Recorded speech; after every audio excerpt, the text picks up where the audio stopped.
In a frozen forest in the Carpathian Mountains, 93 United States Marines lay pinned in a snow-choked ravine, while an elite paramilitary force tightened around them like a closing fist. The fog was so thick a man could not see his own boots. Machine gun fire stitched the trees above their heads, sending shards of bark and ice raining down on the wounded. Radio static cracked through frozen headsets while medics worked on their knees in red snow. Somewhere on a ridge above the fog, a man lay so still he might have been part of the mountain itself.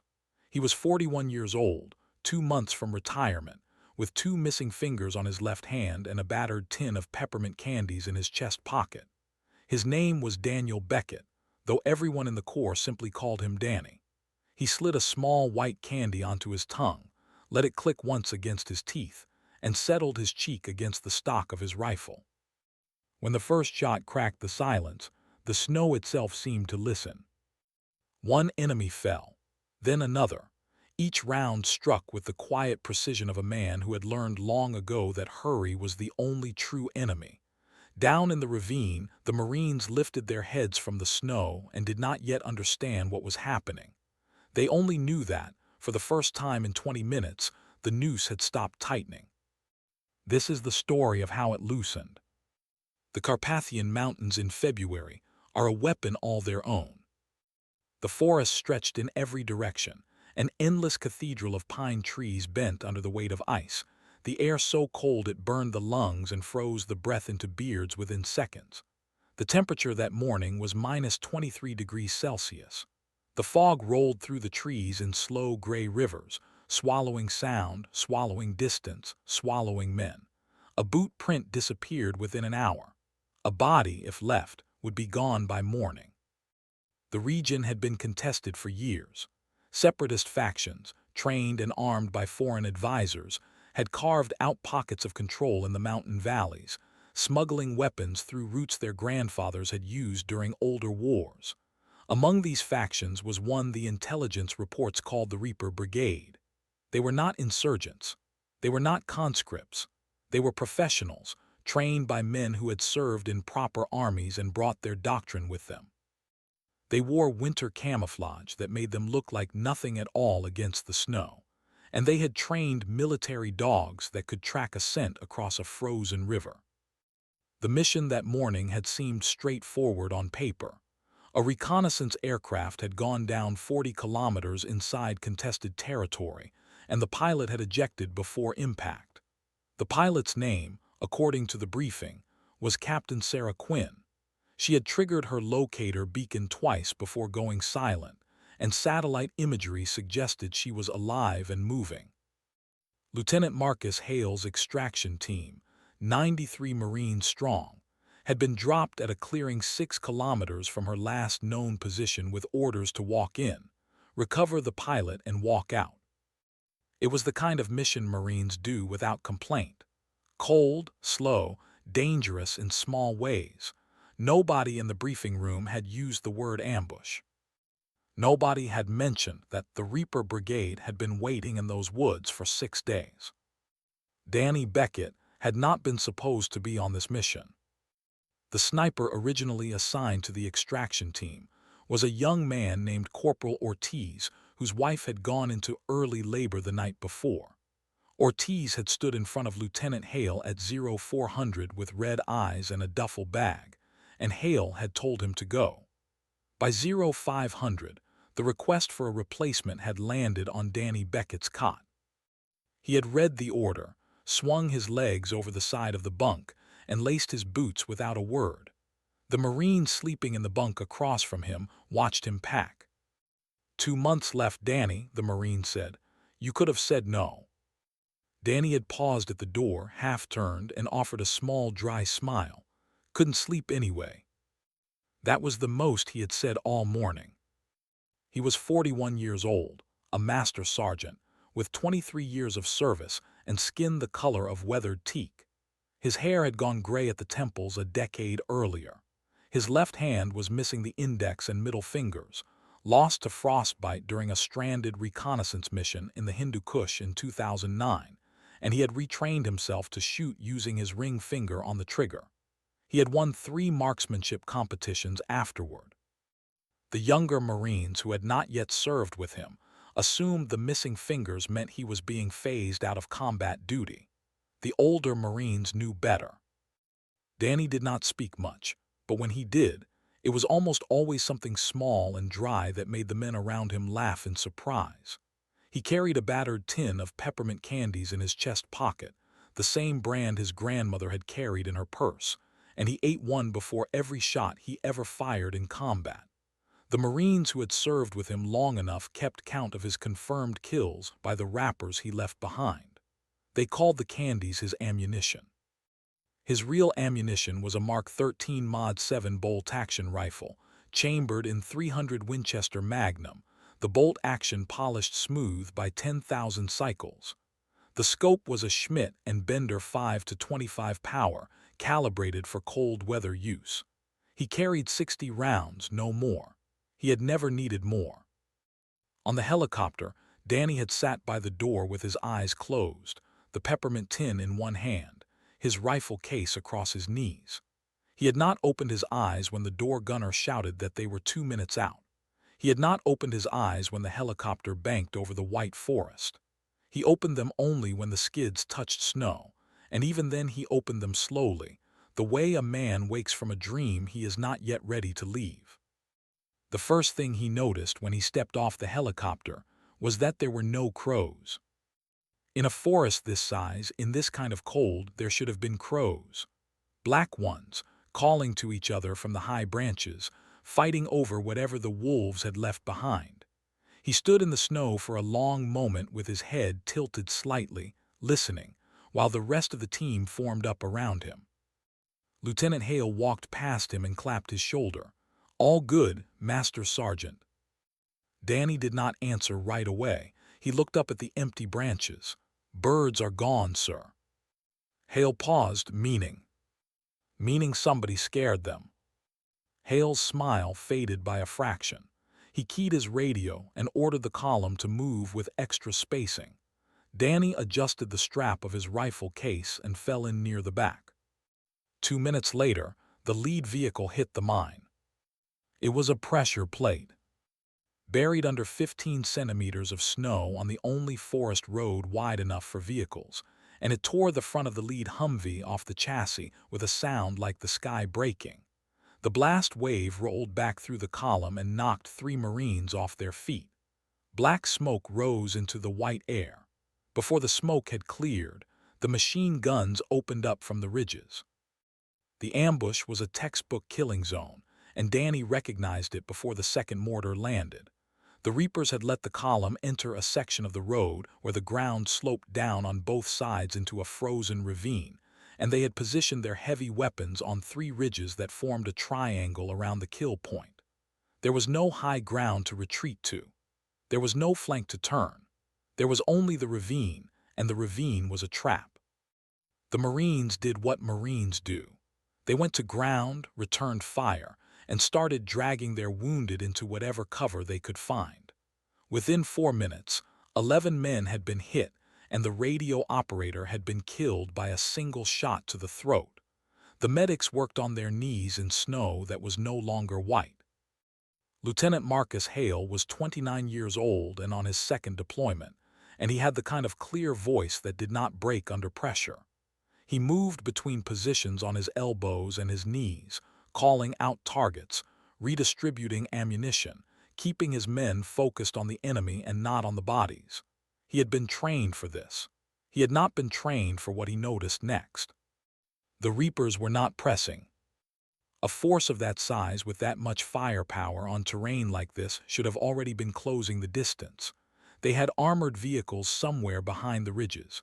He could hear the diesel engines, but the assault had not come. The fire from the ridges was disciplined, deliberate, designed not to overwhelm but to pin, to hold the Marines in place, to wait. Hale lay on his back in the snow with bullets cracking over his head and understood, with a slow cold feeling in his stomach, that the Reapers were not trying to kill everyone. They were trying to take someone alive. He rolled onto his belly and keyed his radio. "Beckett," he said. "Beckett, you copy?" The reply came back so quiet he almost missed it. "Copy, sir. Find a ridge. Find me their commander. We are getting eaten down here." There was a pause on the line. Then Danny's voice, dry as bone. "On my way, sir. Save me a seat." Hale almost laughed. He did not know why. He pressed his face into the snow and told his radio man to get on the satellite link. While Danny crawled toward the tree line, the memories came as they always came, uninvited and exact. He thought first of Hector Alvarez. Hector had been Danny's first sniper instructor, a master sergeant from El Paso with a salt and pepper mustache and hands the size of dinner plates. Hector had served 3 tours in Iraq and 1 in Bosnia, and he had taught Danny to shoot in conditions other instructors avoided: rain, wind, cold. Hector believed that a sniper trained in comfort was a sniper who would fail in misery, and he had marched his students into the high desert in January with thin jackets and told them to learn. The thing Hector had said, the thing Danny had never been able to forget, he had said one morning when Danny's hands were shaking so hard he could not load his magazine. "Cold makes a man honest," Hector had told him, kneeling down beside him in the snow. "You can't lie to a rifle at 20 below. The cold strips it all away. The fear, the pride, the noise in your head. What's left is only what's true. If you ever forget who you are, son, find a cold place and a long shot. The truth will come back to you." Hector had died in Mosul in 2017, killed by a sniper of his own kind. Danny had carried his peppermint tin to the funeral, eaten 1 candy beside the grave, and not spoken for 3 days afterward. The second memory, the one he tried hardest not to invite, was of Corporal Lena Voss. Lena had been the only real friend Danny had ever made in the Corps. She had been a combat photographer in Helmand Province in 2013, 26 years old, sharp-tongued and quick to laugh, with a habit of leaving her camera at the chow hall and forgetting it for hours. She had teased Danny about his peppermints. She had called him her grandmother. He had let her, because she was the only person he had ever let tease him about anything. In June of that year, a patrol Danny was overwatching had come under fire from a compound across a wadi. Danny had spotted the shooter on a rooftop and called it in. He had a clear shot. He took it. The shooter dropped.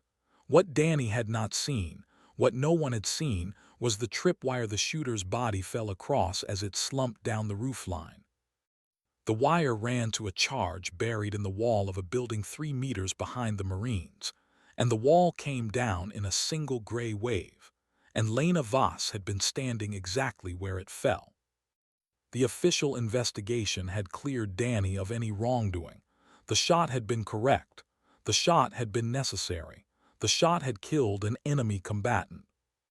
Danny had not been able to look at his rifle for 6 weeks. When he finally picked it up again, in a quiet shooting range in North Carolina, he had eaten a peppermint, taken a breath, and learned something Hector had never quite taught him. The hardest shot a sniper ever takes is not the longest one. It is the one he refuses to take wrong. Danny reached the tree line and began to climb. The ridge rose at a slope of nearly 40 degrees, slick with frozen leaves under the snow, and he climbed it with his rifle slung across his back and his good hand finding handholds among the roots. His left hand, the one with the missing fingers, ached in a way it had not ached in years. The cold was finding its way into the old wound and waking it up. He climbed anyway. Halfway up, he heard a dog bark below him in the fog. He went still against the trunk of a pine and listened. The bark came again, lower this time, the trained bark of a working dog that had been told to be quiet and was breaking discipline. A handler's voice followed, hushed and sharp. They were below him, perhaps 200 meters down the slope, moving along a deer trail. Danny waited until the sound had passed and continued climbing. He reached the top of the ridge 9 minutes after he had left the road.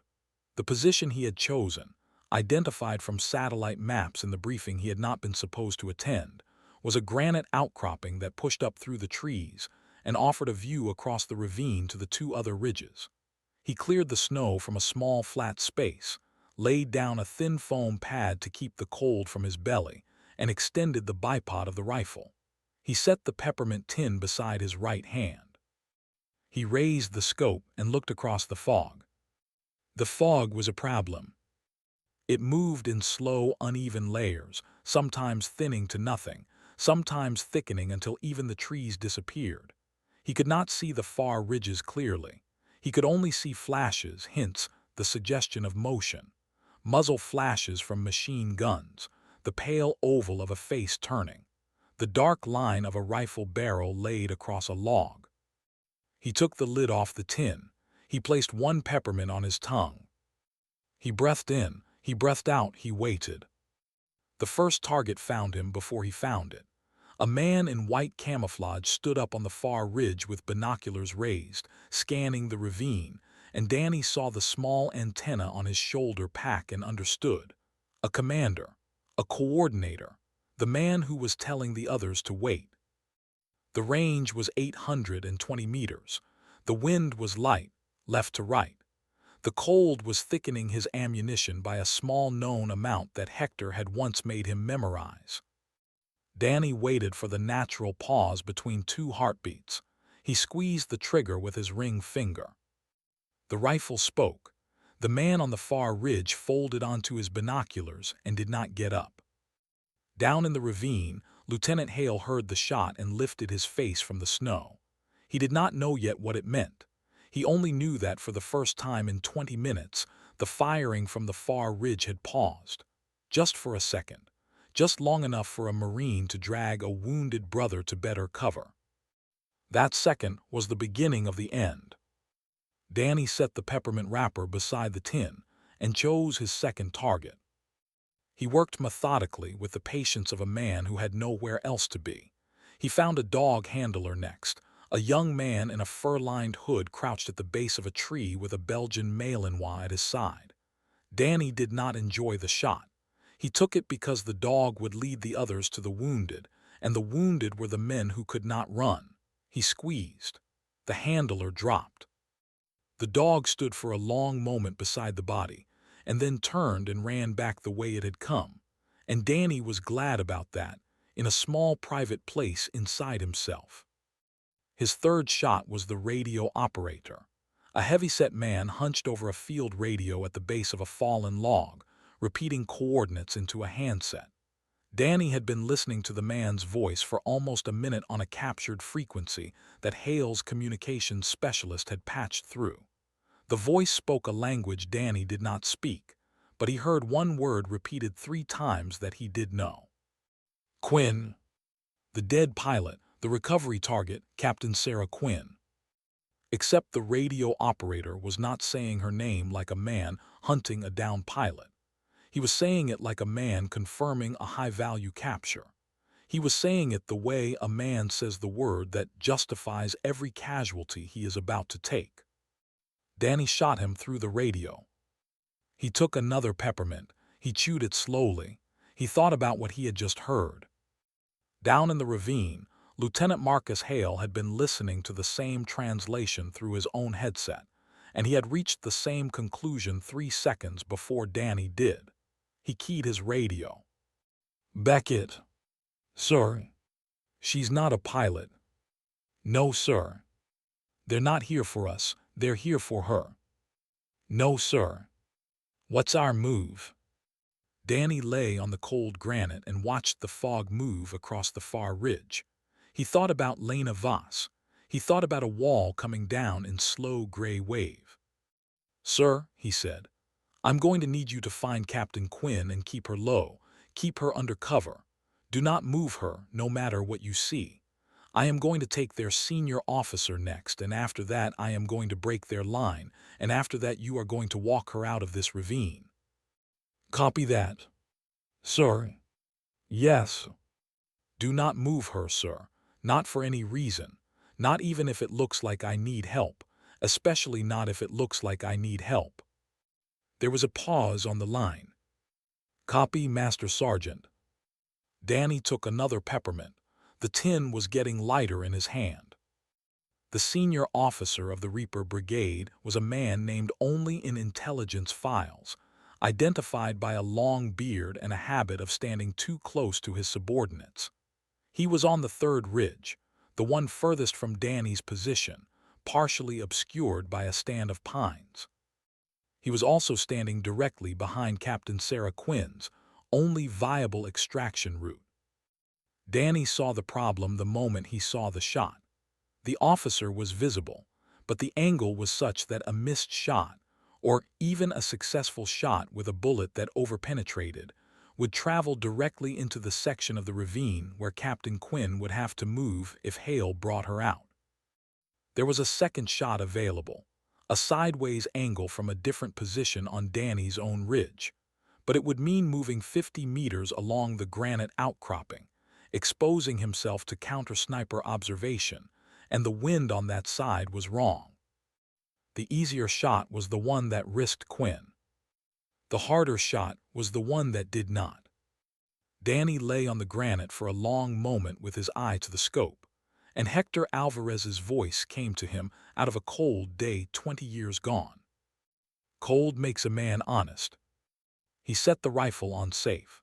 He pushed himself backward on his belly, slow and silent, until he was off the firing perch. He gathered his pad and his tin and crawled along the spine of the ridge, 50 meters east, through snow that soaked through the front of his uniform and ice that bit into the old wound on his hand. His missing fingers throbbed. His trigger finger, the ring finger he had retrained, was beginning to lose feeling. He found a second position and laid himself out and waited for the wind to settle. The wind was wrong, he waited. Below him in the ravine, the Marines were running out of ammunition. He could hear the change in the rhythm of their fire. 3 rounds, pause, 2 rounds, pause, the pause of a man choosing his shots because he did not know when more rounds would come. The wind settled. He took the peppermint tin from his pocket and looked inside. 2 left. He placed one on his tongue. He breathed in. He breathed out. He sighted on the bearded officer on the far ridge, 840 meters distant through a corridor of pines, and squeezed the trigger. The rifle spoke. The bearded man fell straight down behind his cover and did not stand up again. Across the ravine, the reapers began to come apart. They had been waiting for orders that no longer came. They had been pressing a siege that depended on coordination, and the coordination had been removed in 3 shots from somewhere they could not see. They began, as men do when they are afraid, to look at each other for permission. Permission did not come. Some of them began to move toward the rear, slowly at first, then faster. Some of them began to shout into radios that no one was answering. Lieutenant Marcus Hale was already moving. He had Captain Sarah Quinn beside him in the ravine, a thin woman in a flight suit with a bandaged forehead and a hard set to her jaw, and he had organized 18 of his most mobile Marines into a fire team that pushed forward up the ravine, while the rest covered them. They moved in bounds, in pairs, using the slope of the ravine wall as cover, and every time a reaper raised his head to fire on them, a single shot came from somewhere on the eastern ridge, and the reaper did not raise his head a second time. Danny worked through his ammunition. He took a man with a rocket launcher first, before the man could shoulder the weapon. He took a machine gunner who was trying to redirect his weapon onto the moving fire team. He took 2 more men who were trying to organize a counterattack from the second ridge. Each shot, he ate a peppermint. The wrappers piled up beside him on the granite, a small bright tower of paper in the white world. His tin was empty. He felt it for the last candy and found nothing but the metal bottom. He paused, and then he tipped the tin upside down over his palm, and the very last peppermint fell out, dusty with sugar at the bottom of the can. He did not eat it. He closed his hand around it and put it back in his chest pocket. Through the scope, he saw the impossible shot. A Reaper sniper, well hidden, had spotted the fire team and was tracking them through his own scope from a position deep in the fog on the far ridge. Danny had seen the muzzle flash from his first shot, a small bright flicker through the gray. The range was almost 2 kilometers.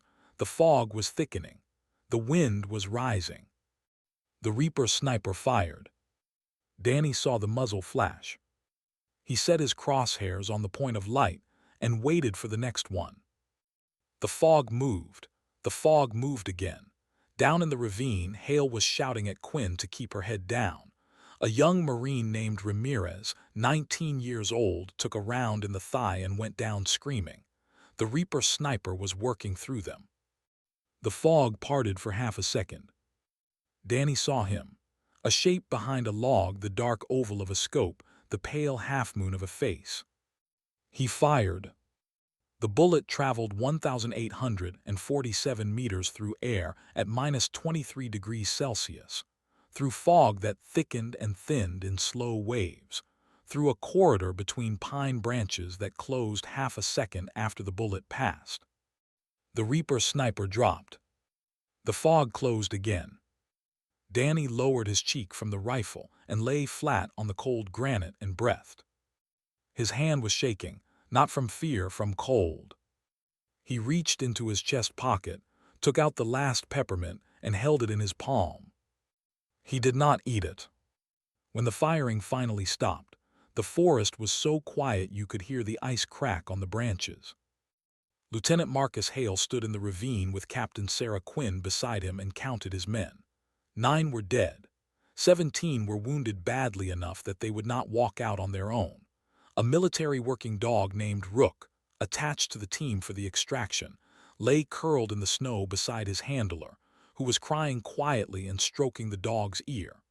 Rook had taken a round meant for a Marine and had not made a sound when he went down. The helicopters were already inbound.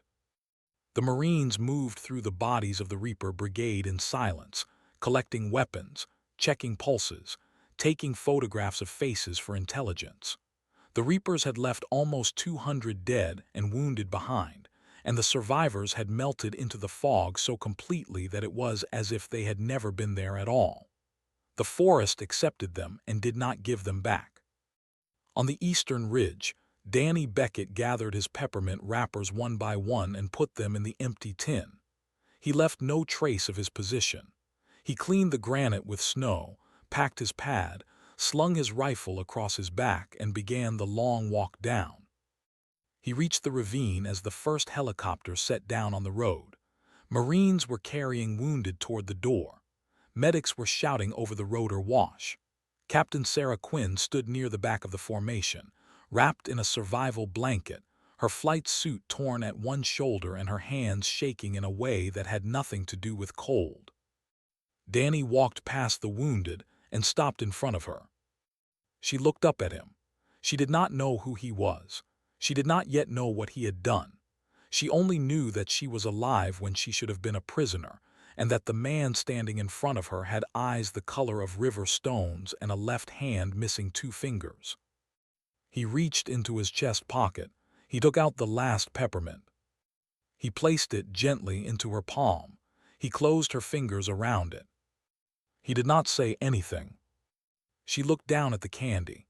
She looked back up at him. Her mouth opened and then closed, and then she nodded once, a small short nod that meant more than any words she could have said. Danny touched the brim of his helmet. He turned away. Lieutenant Marcus Hale was watching him from the door of the helicopter. Hale saluted. Danny did not return it. He only nodded once, the same small nod, and walked past the helicopter and into the trees. He did not look back. The other Marines, the ones who were still on their feet, watched him go. They did not call out to him. They did not try to stop him. They understood, in the way Marines understand things they cannot quite say, that Master Sergeant Danny Beckett needed to walk alone for a while. He had 2 months left in the Corps. He had a peppermint tin full of empty wrappers. He had eaten his last candy without eating it, and there was nothing else to be done in this forest today.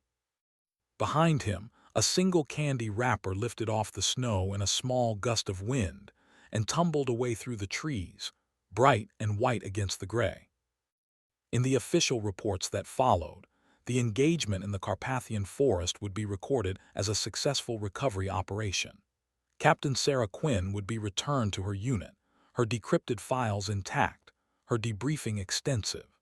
The Reaper Brigade would lose senior leadership it could not easily replace and would withdraw from the region within 6 weeks. Lieutenant Marcus Hale would receive a commendation for his conduct under fire, which he would accept on behalf of the 9 men he had lost.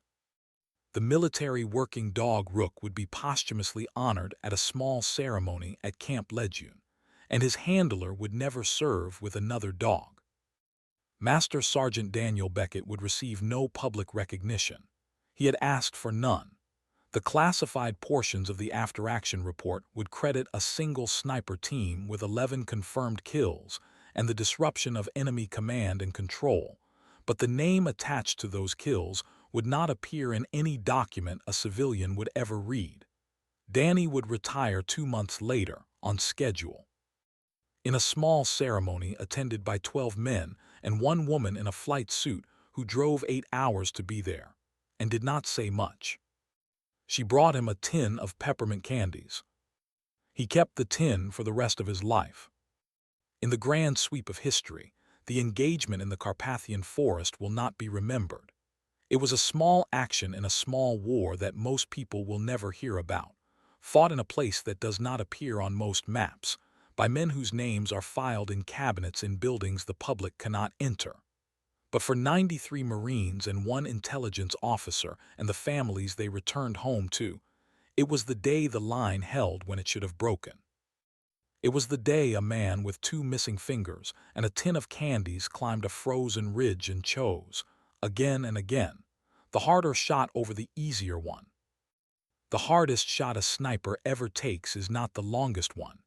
It is not the one through fog at almost 2 kilometers, or the one against the wind, or the one with frozen hands and a numb trigger finger. The hardest shot a sniper ever takes is the one he refuses to take wrong. Daniel Beckett knew that.